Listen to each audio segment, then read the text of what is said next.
noite, pelo privilégio, que Ele nos dá de estarmos aqui nessa noite na sua presença, amém? Bem, irmãos, nós vamos continuar o nosso estudo. Nós estamos estudando a primeira carta de Paulo à igreja de Corinto, Nós estamos estudando, já estamos no capítulo 3. Hoje o capítulo 3 nós vamos ler o versículo 18, 19, 20 e 21, o 22 e também o versículo de número 23, tá bom? Nós vamos então estar explicando essa parte, que é muito importante para nós, igreja, amém? O apóstolo Paulo escreveu para a igreja que se encontrava em Coríntios.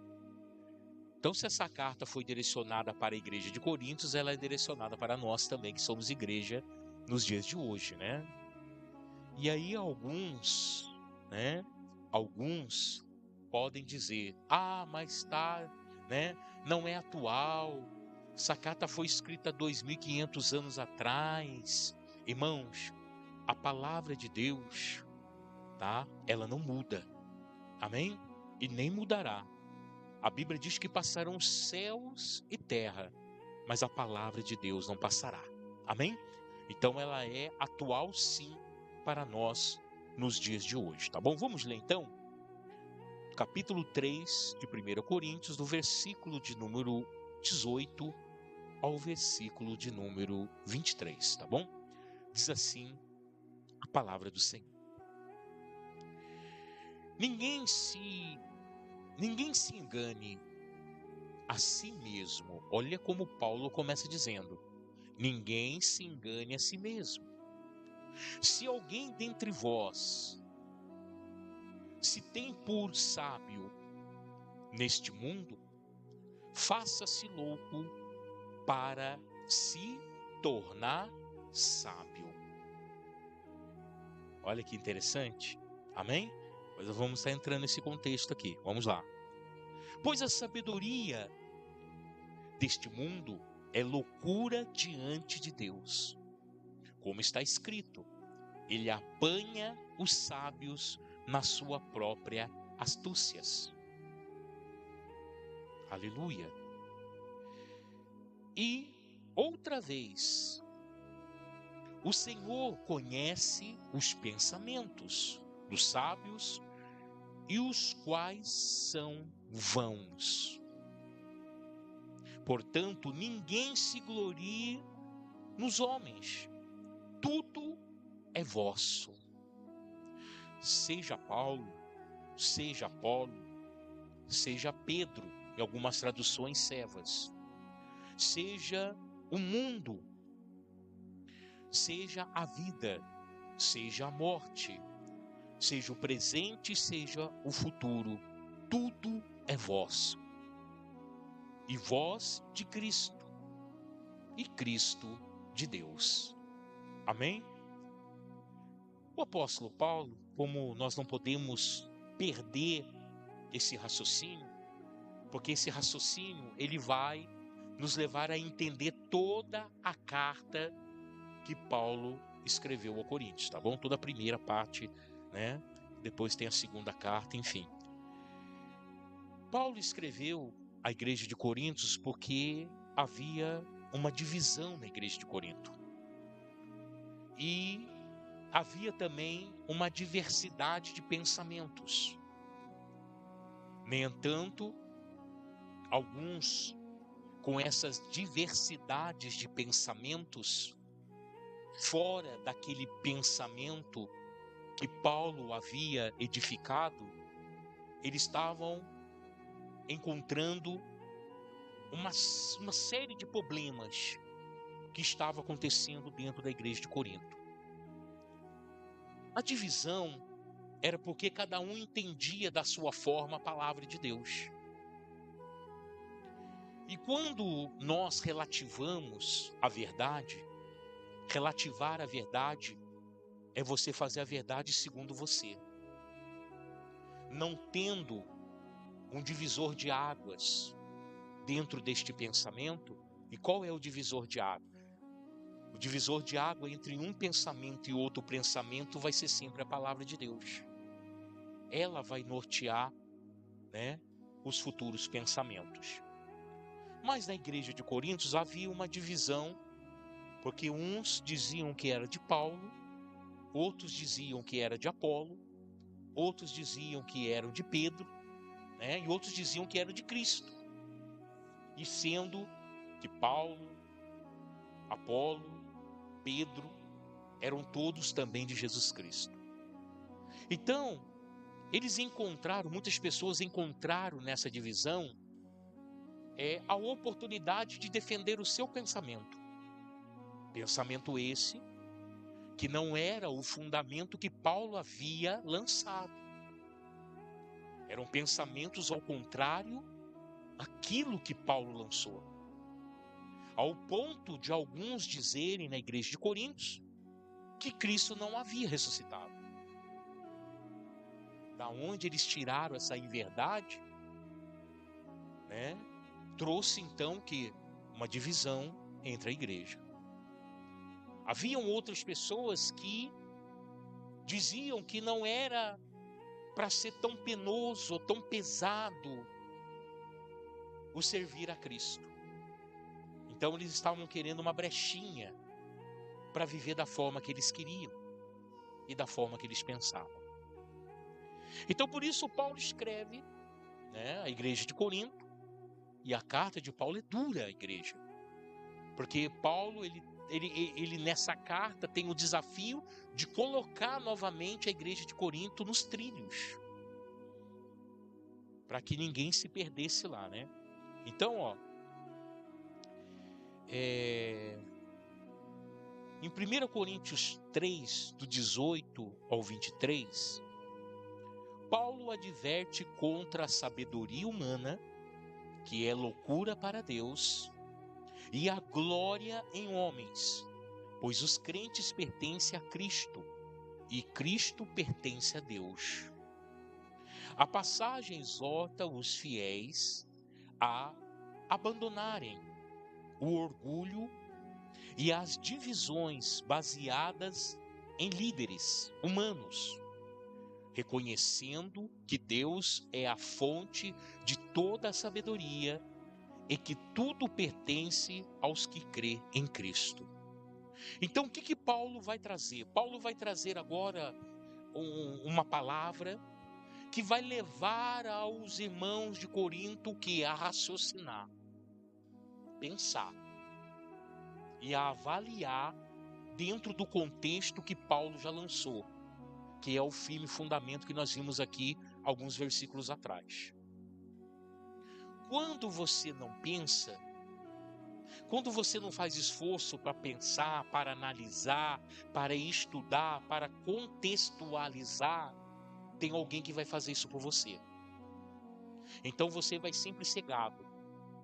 Você sempre vai atrás de alguém que está pensando por você. E é por isso que tem muitas pessoas que são atraídas pelo mal, pelo engano, porque eles não querem pensar, eles já querem o pensamento pronto. E uma vez que eu recebo um pensamento pronto, e eu não quero saber se aquele pensamento é verdade ou não, eu estou sendo enganado. Porque eu preciso analisar as Escrituras. Eu preciso me debruçar sobre a palavra de Deus, para saber que rumo eu vou estar dando à minha vida. Tá? Então Paulo, no versículo 18, ele vai dizer: ninguém se engane a si mesmo. Então entenda, uma pessoa que relativa a verdade, uma pessoa que não prega a genuína palavra de Deus, uma pessoa que quer viver fora dos contextos bíblicos, né? Uma pessoa que quer viver da sua forma, do seu jeito, ela engana outras pessoas? Não, ela engana a si mesmo. É isso que o ser humano não tem capacidade de analisar. Então, quando eu não levo em consideração a palavra de Deus, que já está firmada muito mesmo antes que eu viesse ao mundo, eu estou enganando a mim mesmo, não crendo numa palavra fiel como essa. Eu não estou enganando outra pessoa. Eu não estou enganando meu pai, minha mãe, a minha esposa, o meu marido, meus filhos. Não, eu estou enganando a mim mesmo. Então esse caminho vai ser um caminho de engano para mim mesmo. Então Paulo diz, ninguém se engane a si mesmo. Seja alguém dentre vós, se tem por sábio neste mundo, faça-se loucura para se tornar sábio. Do que Paulo estava falando? Que tipo de sabedoria é essa humana que Paulo estava falando? Paulo estava falando da filosofia, da sociologia, dos estudos humanos. Porque Paulo está escrevendo a carta aos Coríntios e ali havia judeus, sim, mas a maioria era grega. E ali, aqueles que estavam indo para a igreja, aceitando o Senhor Jesus como os gregos, eles ainda vinham com a bagagem. Eles ainda vinham, né, com aquele tipo de comportamento de vida. O quê? Por serem a nação pensante da época. Porque o berço da filosofia, o berço da sociologia é os gregos, né? Então eles tinham essa capacidade de pensar, de filosofar, né? Mas Paulo estava o quê? Confrontando eles. Olha, essa sabedoria que vocês traz da filosofia, do pensamento de vocês, isso não vai dar em nada. Porque tudo que o homem precisa saber é aquilo que Cristo tem nos revelado através da sua palavra. Então, se você se acha sábio na filosofia humana, é melhor você se esquecer disso. É melhor você abrir mão disso. É melhor você ser um leigo nesta vida, mas aprender aquilo que Cristo ensinou. Amém, Jesus? E na nossa vida, nos dias de hoje, é isso também. Nós nunca você vai ver eu aqui pregar contra o estudo. Não. Poxa, se a pessoa quer fazer uma faculdade, glória a Deus por isso, vai estudar. Se a pessoa quer passar num concurso, ela precisa estudar. Maravilha. Mas entenda, nós precisamos ter um equilíbrio dentro de nós. O equilíbrio de separar o que é um estudo secular, que vai me levar a ser o melhor profissional possível nesta terra, mas separar esse estudo do estudo espiritual, que é o que vai me levar para o céu. Amém, Jesus? Eu tenho um testemunho de um pastor, amigo meu. Ele aceitou o Senhor Jesus, ele é bombeiro, ele aposentou agora. Ele já foi para a reserva. Mas quando ele passou para o bombeiro, né, ele morava em São Paulo. E aí ele ficou um tempo estudando lá em São Paulo. Aí trabalhou lá como bombeiro em São Paulo, muitos anos. E aí saiu a prova para cabo. Aí ele falou para mim assim que foi justo na época que ele conheceu Jesus. Ele foi na igreja, aceitou Jesus, era um momento difícil da vida dele, né? Ele estava com um problema familiar ali. Aí o que ele foi? Ele foi para a igreja, aceitou Jesus. E aí ele já tinha dado o nome para fazer a prova para cabo. Aí ele falava assim, poxa, eu vinha para Guarapa, ô irmão. E aí eu tinha que estudar para prestar a prova para cabo, ali no bombeiro. Mas ao mesmo tempo eu estava com sede da palavra. Eu precisei escolher. O que eu fiz? Eu comecei a ler só a Bíblia.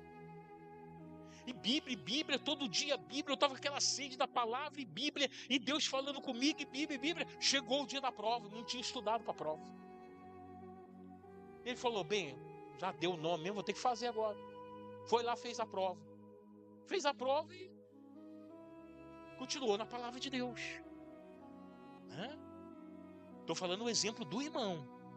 Estou falando que é para você fazer isso. Porque às vezes Deus pode falar diferente para você dessa forma, tá bom? Mas eu estou falando o exemplo do irmão. Ele foi sincero. Ele estava com a palavra. O que aconteceu? Saiu o resultado da prova. Tinha passado. Passou para cabo. E ele falou, eu passei, mas eu achei que eu fui muito mal. E eu passei para cabo.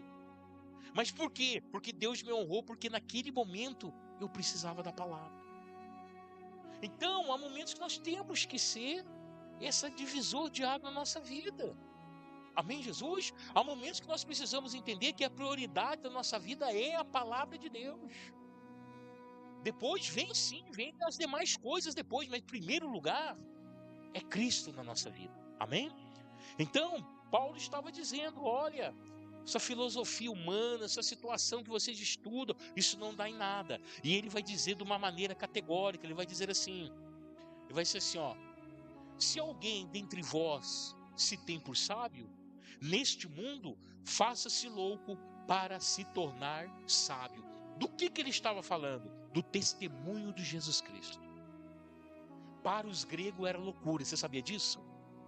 Era loucura, sabe por quê? Porque o grego não conseguia encontrar um nexo dentro do pensamento deles, que era o berço da filosofia, era a mente pensante da época, era a Grécia.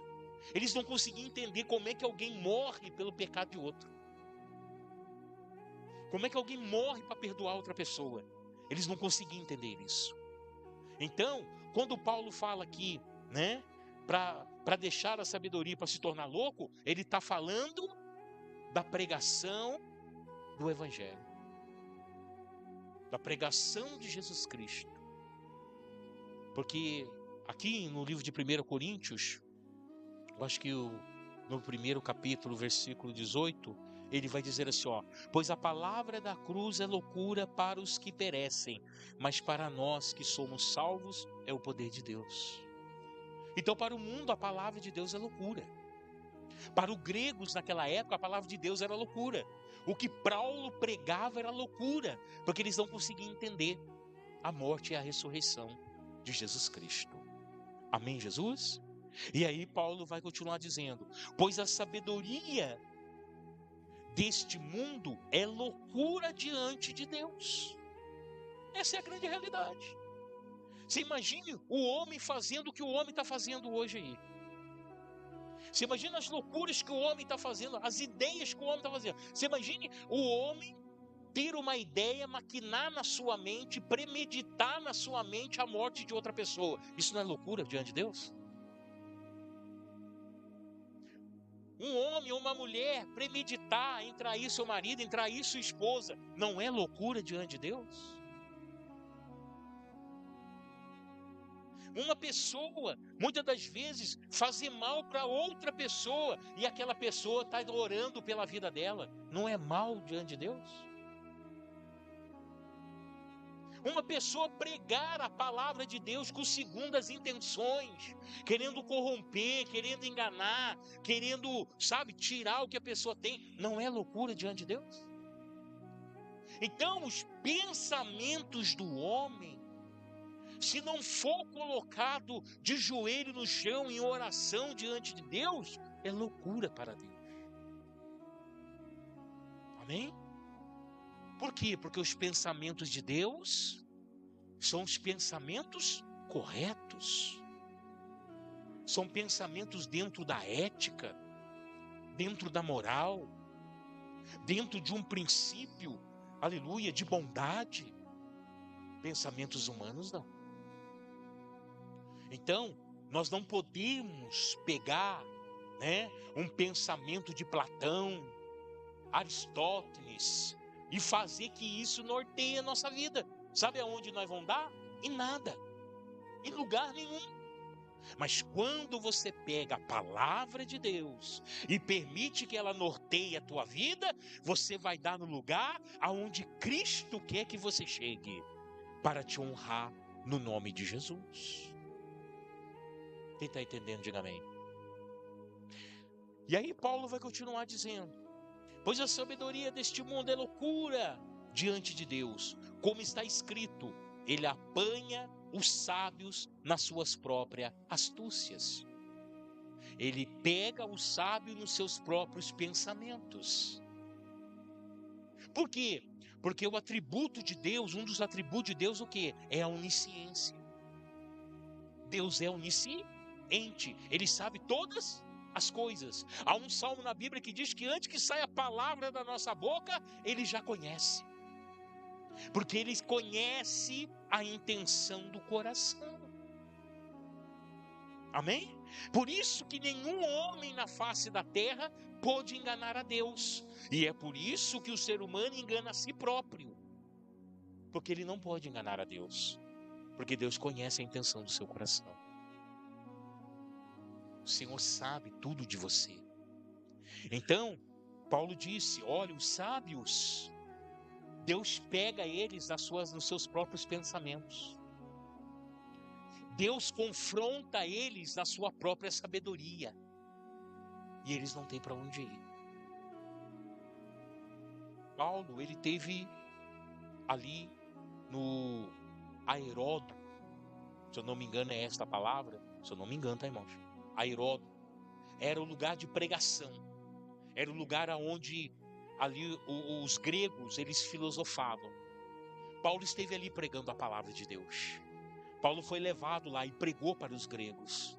E quando Paulo abriu a boca e começou a pregar, os gregos ficaram ali atônicos, porque eles nunca haviam pensado daquela forma. E é isso que a palavra de Deus faz com você, faz comigo, faz conosco. Ela vai confrontar os nossos próprios pensamentos. Por quê? Porque a palavra de Deus é luz para o nosso caminho e lâmpada para os nossos pés. A palavra de Deus não é escuridão. A palavra de Deus não é um caminho que leva à destruição. Não. O apóstolo Tiago escreveu que a palavra de Deus, aleluia, ela é apta para salvar a sua alma. Olha o que o apóstolo Tiago vai escrever. Para salvar a sua alma. A palavra de Deus. Então, eu preciso desse conhecimento da minha vida, que era o que a igreja de Corinto estava abrindo mão. Porque Paulo, ele lançou o firme fundamento, ele ensinou esta palavra, ele mostrou o caminho para a igreja, mas os irmãos que estavam na igreja, começaram a dividir os pensamentos, trazendo à tona aquilo que eles haviam aprendido no passado. Paulo vai escrever mais para frente, que aquele que está em Cristo, nova criatura é, as coisas velhas se passaram, eis que tudo se fez novo, então eu não posso voltar no passado e querer trazer do passado algo que vai influenciar o meu futuro. Eu preciso viver aquilo que Cristo tem me revelado. Amém? Aí Paulo continua dizendo, aleluia. E outra vez, o Senhor conhece os pensamentos. Ele fala, e outra vez, quer dizer, eu vou falar mais uma vez para vocês. O Senhor conhece os pensamentos. Meu irmão, Deus conhece os pensamentos. E aí eu digo para você, meus amados, eu digo para a igreja nessa noite, como que nós podemos relacionar com Deus? Se Deus conhece tudo, somente com sinceridade. Se há mentira em mim, eu não consigo me relacionar com Deus. Ah, mas tem muitas pessoas que estão mentindo, estão na presença de Deus. Não, ela se acha, ele se acha que está na presença de Deus. Porque se houver mentira em nós, não tem como ter comunhão com Deus. Porque Deus conhece todas as coisas, até os pensamentos. Ele sabe quando estamos mentindo, Ele sabe quando estamos deixando de ser verdadeiro, Ele sabe. Ele sabe tudo sobre nós. Então, Ele diz outra vez, o Senhor conhece os pensamentos dos sábios, os quais são vãos. O que é vãos? Os quais não servem para nada. Amém? Vamos entender isso aqui um pouquinho mais profundamente. Tudo que você estudar aqui nessa terra, faculdade, mestrado, doutorado, tudo que você estudar, vai te auxiliar somente aonde? Somente nesta? E a vida que está por vir? E a vida que está por vir? Como é que eu conheço sobre ela? Como é que eu vou me preparar para ter ela? Através das Escrituras. É por isso que o homem precisa ter equilíbrio para definir o que é do homem e o que é de Deus. E dentro dessa divisão, priorizar as coisas que são do alto, as coisas que são do céu na sua vida. Amém, Jesus? Eu dou exemplo por mim. Fiz 4 anos de faculdade de teologia. 4 anos. Sou teólogo, formado. Eu uso a teologia para pregar? Não. Por quê? Porque teologia não foi feita para pregar. Teologia foi feita para me conhecer a palavra. Se eu pregar dentro da teologia para os irmãos, vai ficar muita gente aqui falando: o que o pastor está falando, meu Deus do céu? Da onde que o pastor tirou isso? Eles vão ficar, sabe, não vão entender nada da pregação. Então, teólogo é diferente de pastor. Aí fala assim: não, pastor e teólogo, não é nada a ver. Teólogo é aquele que estuda sobre a palavra de Deus, sobre Deus. E pastor é aquele que foi escolhido por Deus. Qualquer pessoa pode fazer teologia. Um macumbeiro pode fazer, um ateu pode fazer, qualquer um pode fazer teologia. Mas pastor não, tem que ser escolhido por Deus. Amém? É importante conhecer, é importante usar as ferramentas para conhecer. Mas para pregar, tem que dar liberdade para o Espírito Santo, amém? Era o que o Paulo estava ensinando. Olha, vocês estão querendo pregar a palavra de Deus, vocês estão querendo, sabe, assumir a palavra de Deus, mas da maneira suas, usando filosofia, teorias que não vão dar em nada. Para ser bem claro, não é do meu jeito, é do jeito de Deus. Não é do seu, é do jeito de Deus. Amém? Então Paulo vai dizer: portanto, e outra vez, o Senhor conhece os pensamentos sábios, os quais são vãos. Não tem valor nenhum. Vai ficar somente nessa terra. Não tem valor nenhum para te salvar. Não tem valor nenhum para te levar para o céu. Não tem valor nenhum para resolver nenhuma situação na tua vida, exclusivamente se for espiritual. É por isso que nós precisamos ter esse equilíbrio. Saber o que nós precisamos dessa terra, mas não deixar o espiritual. Porque o conhecimento de Deus vai fazer a diferença na tua vida. Jesus disse: o homem carnal, ele só pode discernir as coisas da carne, mas o espiritual discerne todas as coisas. Então a palavra de Deus te dá um conhecimento tão grande, que você muitas das vezes vai ver esse conhecimento da palavra de Deus, esse conhecimento sobre Deus, influenciando na sua profissão, nos seus estudos secular. Porque a palavra de Deus, ela é tremenda. Ela é tremenda nas nossas vidas. E aí Paulo continua: portanto, ninguém se glorie nos homens. Tudo é vosso. Olha o que Paulo está dizendo. Paulo, ele está trazendo o quê? A analogia lá de Adão e Eva. Quando Deus criou o mundo, quando Deus criou a terra, criou, a vegetação, os animais ali dos mares, do campo, do ar. Quando Deus fez tudo, Ele fez tudo isso para quem? Para mim, para você, para o homem. Amém? Deus criou um lugar para colocar o quê? O homem. Tudo não era do homem? Não era tudo do homem? Tudo. Deus tinha tudo para o homem. Então Paulo está dizendo: tudo é vosso. Tudo é vosso. Mas vós tem se desfeito do que é vosso pelos pensamentos errados. Por deixar pensamentos errôneos vir na sua cabeça, subir ao seu coração. Tudo é vosso. E seja Paulo, seja Apolo, seja Cefas, que é Pedro, seja o mundo, seja a vida, seja a morte, seja o presente, seja o futuro, tudo é vosso. Tudo é de quem? Do servo de Deus, do Filho de Deus, daquele que aceitou Jesus Cristo como o seu Salvador. Amém? Hoje nós estamos vendo pessoas que estão passando por necessidade, tendo um Deus que é dono da prata e do ouro. Pessoas que estão passando por enfermidade, sendo que Jesus já levou todas as nossas enfermidades. Pessoas sofrendo, né, por causa de situações dessa terra, sendo que Jesus é o Consolador. Tudo é nosso. Tudo já nos foi dado. E hoje temos que pagar para usufruir. Por quê, pastor? Porque nós não nos colocamos no nosso devido lugar. Porque nós, muitas das vezes, deixamos a palavra de Deus em segundo, terceiro plano na nossa vida.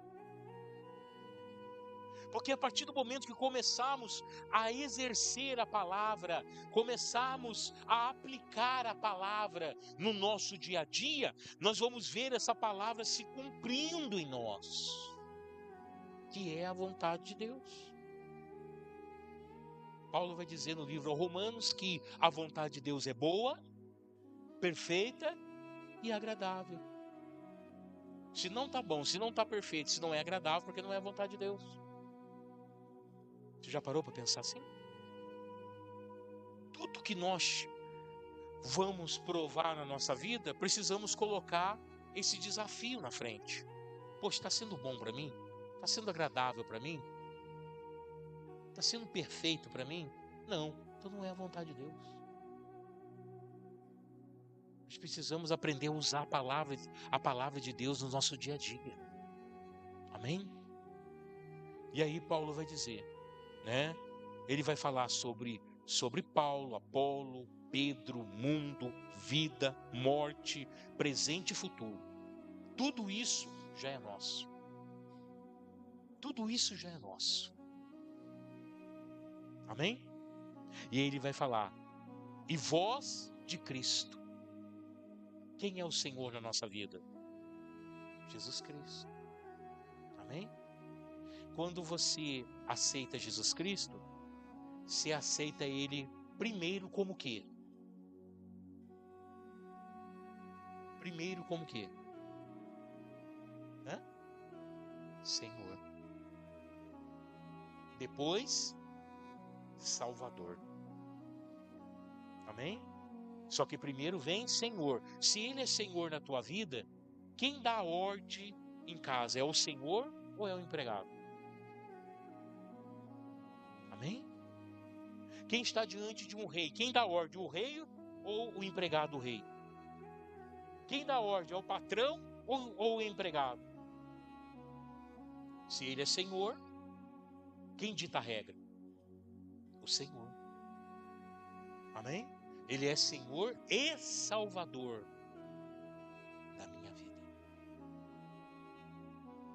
Então, nesse momento, se cumpre a palavra que Paulo disse, não vivo mais eu, mas Cristo vive em mim.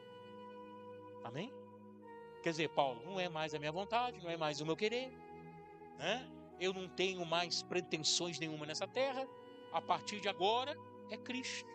E eu vou buscar somente realizar a vontade de Cristo.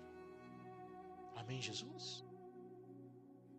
E é interessante que quando Jesus chama Paulo, lá em Damasco, uma das coisas que Deus revela, que Jesus revela a Ananias, que foi o homem que orou por ele, a primeira coisa que ele revela é só, ele vai aprender a padecer pelo meu nome. E quando Paulo recebe esta palavra, Paulo incorpora isso. Então Paulo ele vai para as prisões, ele sofre, né, açoites, apedrejamentos, ele sofre, ele tem cicatrizes no seu corpo por amor ao Evangelho. Mas por quê? Porque ele auto se definiu assim: se Cristo sofreu o que sofreu, eu também vou sofrer. Não sou eu que vou ficar fora do sofrimento. Não sou eu que vou ficar, sabe, cuidando da minha viagem, o sol está quente, não vou agora. Quer saber do negócio? Não vou ali não, que eu não quero sofrer. Não, Paulo se colocou na linha de frente. onde fica a infantaria. Colocou na linha de frente. Se tiver que tomar porrada, que seja eu primeiro. Se tiver que tomar pedrada, que seja eu primeiro. Se tiver que ser injurinhado, seja eu primeiro. Ele sempre se colocava em primeiro lugar.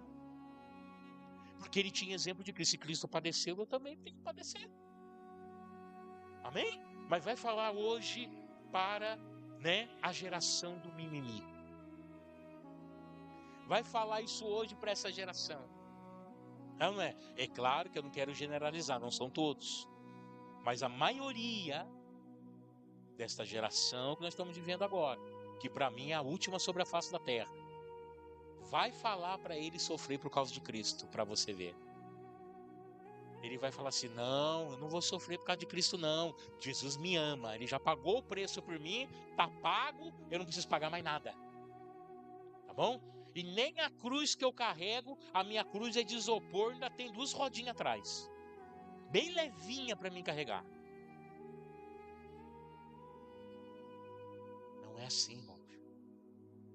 Nós precisamos aprender a viver como Cristo quer. E Paulo estava de novo colocando a igreja nos eixos, mostrando para eles que eles estavam errados com os pensamentos que eles tinham naquele momento. Então, meus irmãos, se tivermos que pensar, que nós possamos pensar como Cristo. Amém? Porque ele venceu o mundo. E se ele venceu o mundo, eu e você também podemos vencer em Cristo Jesus. Quem entendeu, diga amém. Vamos colocar de pé em nome de Jesus.